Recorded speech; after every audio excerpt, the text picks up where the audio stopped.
ওয়াশিংটনে লেবানন ও ইসরায়েলের রাষ্ট্রদূতরা প্রথমবারের মতো ফোনে কথা বলেছেন।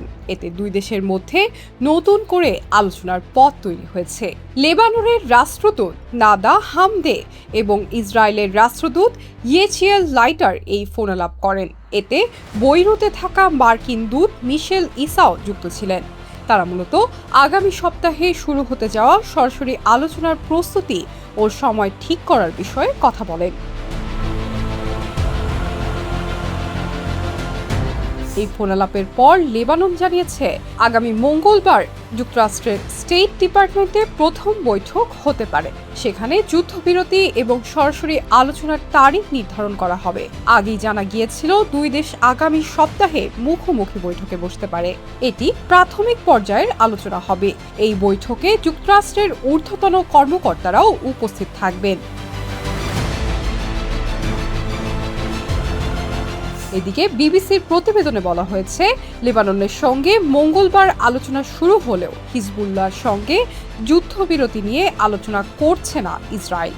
প্রতিবেদনে বলা হয়, ইসরায়েল আগামী সপ্তাহে ওয়াশিংটনের লেবাননের প্রতিনিধিদের সঙ্গে আনুষ্ঠানিক শান্তি চুক্তির আলোচনা শুরু করতে সম্মত হয়েছে, কিন্তু হিজবুল্লাহ সেই আলোচনার অংশ নয় বলে যুক্তরাষ্ট্রে নিযুক্ত ইসরায়েলের রাষ্ট্রদূত গতকাল শুক্রবার জানিয়েছে।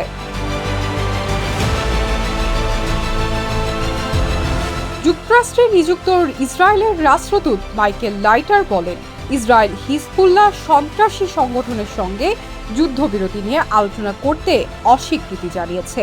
গোষ্ঠীটি ইসরায়েলে হামলা অব্যাহত রেখেছে এবং দুই দেশের মধ্যে শান্তির পথে তারা প্রধান বাধা। কর্মকর্তারা জানিয়েছেন, গত মাসে লেবাননে ইসরায়েল তার অভিযান শুরু করবার পর থেকে 1700 জনেরও বেশি মানুষ নিহত হয়েছে। 28 ফেব্রুয়ারি যুক্তরাষ্ট্র, ইসরায়েল এবং ইরানের যুদ্ধ শুরু হয় এবং তেহরানের উপর হামলা চালানো হয়। এই হামলায় ইরানের সর্বোচ্চ নেতা আয়াতুল্লাহ আলী খামেনি নিহত হয় এবং এটি আঞ্চলিক অস্থিরতার জন্ম দেয়। এরপর 2 মার্চ ইসরায়েল লেবাননে হামলা চালায় এবং হিজবুল্লাহ উত্তর ইসরায়েলে পাল্টা রকেট নিক্ষেপ করে। তখন ইসরায়েল লেবাননে ব্যাপক হামলা চালায় এবং পরে দেশে স্থলবাহিনী পাঠানোর ঘোষণা দেয়। যুদ্ধের প্রথম সপ্তাহে লেবাননের রাষ্ট্রপতি জোসেফ আউন ইসরায়েল এবং লেবাননের মধ্যে সরাসরি আলোচনার আহ্বান জানাতে শুরু করেন, তবে ইসরায়েল প্রাথমিকভাবে কোনো সাড়া দেয়নি। 7 এপ্রিল যুক্তরাষ্ট্র ও ইরান ঘোষণা করে তারা 14 দিনে যুদ্ধবিরতিতে সম্মত হয়েছে এবং এরপর আলোচনা অনুষ্ঠিত হবে।